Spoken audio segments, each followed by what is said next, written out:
তো প্রিয় শিক্ষার্থীরা, আজকে আমরা নবম শ্রেণীর এক্সপেরিয়েন্স 2 এটির প্রথম ক্লাসটি শুরু করতে যাচ্ছি। এক্সপেরিয়েন্স মানে তোমাদেরকে বিগত ক্লাসে বলা হয়েছে যে এক্সপেরিয়েন্স মানে হচ্ছে অধ্যায়, যেটিকে আগে আমরা অধ্যায় বলতাম, চ্যাপ্টার বলতাম বা ইউনিট বলতাম, সেটা এখন হয়ে গেছে এক্সপেরিয়েন্স। তো চলো আমরা দেখি দ্বিতীয় এক্সপেরিয়েন্সটি কী আছে। তোমরা অলরেডি দেখতে পাচ্ছ স্ক্রিনে, নেচারস টেপাস্ট্রি। এটি হচ্ছে আমাদের এক্সপিরিয়েন্সটি। তো আসো চলো আমরা দেখি এই চ্যাপ্টারটিতে মূলত নেচারস টেপাস্ট্রি বলতে কি বোঝানো হয়েছে, কি মিন করা হয়েছে। এটা আমরা পড়ার শেষে বুঝতে পারবো। চলো দেখে নেই। প্রথমে যে অ্যাক্টিভিটিটি রয়েছে 2.1.1, এখানে look at the following illustrations and describe them in your own words. Also write how you feel on those situations. অর্থাৎ বাংলায় লেখা আছে, দেখো নিচের ছবিগুলো দেওয়া আছে, কতগুলো ছবি, এগুলা নিজের ভাষায় বর্ণনা করবে এবং ওই রকম সিচুয়েশনে, পরিস্থিতিতে তোমার কেমন অনুভূত হয় সেটা লিখবে। সেটা লেখার জন্য নিচে একটি টেবিল দেওয়া আছে, তোমরা দেখতে পাবে।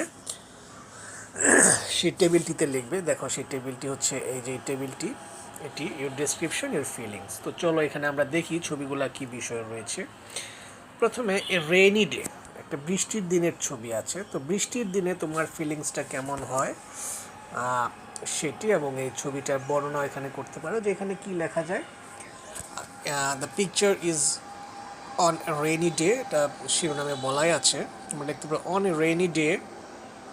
তো এখানে দেখার বিষয় হচ্ছে একটু রেইনি ডে, এটা কারো কাছে ভালোও লাগতে পারে, আবার কারো কাছে অপছন্দনীয় হতে পারে। সো যার যেরকম সে সেরকমই বলতে পারো, কোনো সমস্যা নেই।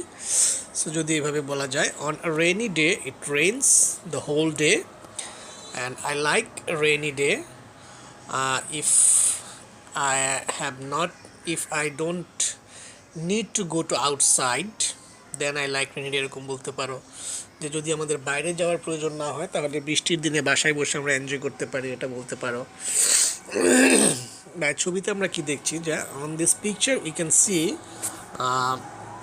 দেয়ার are some people outside holding umbrella over their head. There are some students, there are some other people who are going to their workplace.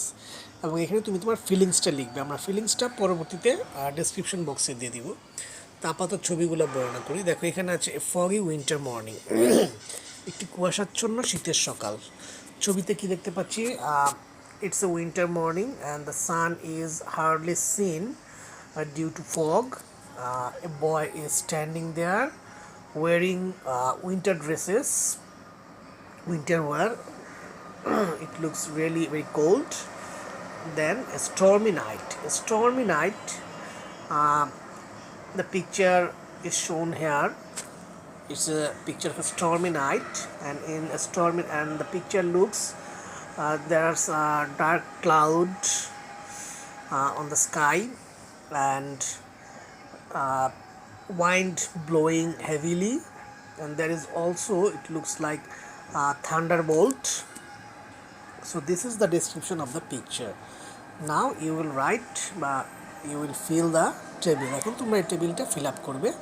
So টেবিলের ফিলিংসটা কীরকম হবে এবং ডেসক্রিপশনটা কীরকম হবে সেটি আমি তোমাদেরকে দেখিয়ে দিচ্ছি। প্রথমে তোমরা নিজে করবে, তারপর তো চলো এবারে আমরা এই টেবিলটি ফিল আপ করে নেই।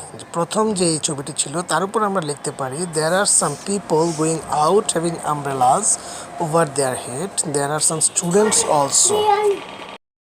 এর ফিলিংস হিসেবে আমরা যা লিখতে পারি, I feel very boring if I have to go out in a rainy day. এটা আমি আমার মতো লিখলাম, তোমরা চাইলে অন্য কিছুও লিখতে পারো। তো এরপর দেখি আমরা দ্বিতীয় ছবিটির আলোকে আমরা কি লিখতে পারি। দ্বিতীয় ছবিটি ছিল একটি উইন্টার মর্নিং এর। In the picture I see a boy wearing winter dresses, there are fog, the sun is rising. অর্থাৎ ছবিতে যা দেখছি তাই এখানে বলা হয়েছে। এর ফিলিংস হিসেবে যা লেখা যায়, a winter morning is very cold, if it is too much cold then I feel little disturb. অর্থাৎ যদি খুব বেশি শীত হয় আমার খুব একটা ভালো লাগে না, but I like basking in the winter morning. এটি। তো তৃতীয় ছবিটির আলোকে লেখা যায়, it is a stormy night, heavy wind is blowing, there are thunderbolts also. ছবিতে যা দেখা যাচ্ছে মাঝে মাঝে বজ্রপাত হচ্ছে, বাতাস বইছে, এগুলো তো এর ফিলিংস হিসেবে যা লেখা যায় আই ফিল স্ক্যারি ইন বক্সটি ফিল আপ হলো। এখন চলো আমরা দেখি পরবর্তী অ্যাক্টিভিটি 2.1.2। এখানে কি রয়েছে? Ask and answer the following questions in pairs then share your responses with the class. জোড়ায় নিচের প্রশ্নগুলো আলোচনা করো, তোমার উত্তরগুলো শ্রেণীতে শেয়ার করো। এই প্রশ্নগুলো তোমরা ক্লাসে জোড়া, অর্থাৎ তোমার পাশে যে তোমার ফ্রেন্ড বসে আছে তার সাথে জোড়া বেঁধে করতে পারো। সে তোমাকে প্রশ্নগুলো করবে, তুমি উত্তর দিবে, আবার তুমি তাকে প্রশ্নগুলো করবে, সেও উত্তরগুলো দিবে। সো আমি একজনেরটাই করছি। Do you love nature? অর্থাৎ তুমি কি প্রকৃতি ভালোবাসো? সো কম বেশি আমরা সবাই প্রকৃতি ভালোবাসি, সো এটা বলতে পারি ইয়েস আই লাভ নেচার। তারপর have you read any poem on nature? তুমি কি প্রকৃতির উপর কোনো কবিতা পড়েছো? ডেফিনেটলি আমরা প্রকৃতির উপর অনেক কবিতা ক্লাস 1 থেকে 8 পর্যন্ত বিভিন্ন সাধারণত বাংলা বইগুলোতে প্রকৃতি বিষয়ক অনেক কবিতা থেকে থাকে। সো তোমরা এখান থেকে যে কোনো একটা কবিতা মনে করে বলতে পারো yes I have read poems on nature. C number প্রশ্ন, how does the poet depict nature in the poem? C number প্রশ্ন বলেছে তোমার ওই কবিতায় কবি প্রকৃতিকে কিভাবে বর্ণনা করেছেন। তো সেটার একটি বর্ণনা তুমি সেখানে দিতে পারো যে দ্য পোয়েট, সাপোজ তুমি যে কবিতাটি পড়েছো সেই কবিতায় প্রকৃতির কী কী বর্ণনা আছে সেগুলো বলতে পারো। লাইক এরকম হতে পারে উত্তরটা, the poet depicts nature in a beautiful way, like খুব চমৎকারভাবে বর্ণনা করেছেন, যেমন there are some rivers in the poem, blue skies, sun shining, হ্যাঁ এইগুলা বলতে পারো আর কি। Does he use any literary elements like rhyming scheme, images or metaphor to describe nature? তো এখানে বলেছে যে কবি কি সেই কবিতায় কোনো সাহিত্যিক উপাদান যেমন রাইমিং স্কিম, অর্থাৎ কবিতার এক লাইনের সাথে আরেক লাইনের যে ছন্দের মিল সেটি ব্যবহার করেছেন কিনা, অথবা কোনো ইমেজ ব্যবহার করেছেন কিনা, অথবা কোনো মেটাফোর, প্রকৃতিকে বর্ণনা করতে কোনো মেটাফোর বর্ণনা করেছেন কিনা। তো প্রিয় শিক্ষার্থীরা এখানে রাইমিং স্কিম, ইমেজ, মেটাফোর এগুলো সাহিত্যিক বিভিন্ন উপাদান। তো আমি একটু পরে সেগুলো বিস্তারিত তোমাদেরকে আলোচনা করব। সো তোমরা বলতে পারো সাধারণত কবিতা এগুলো ইউজ করা হয়ে থাকে, তাই এই প্রশ্নের উত্তরে তোমরা বলতে পারো yes he uses so many literary elements in the to describe nature. Do you think the use of literary elements make the poem interesting?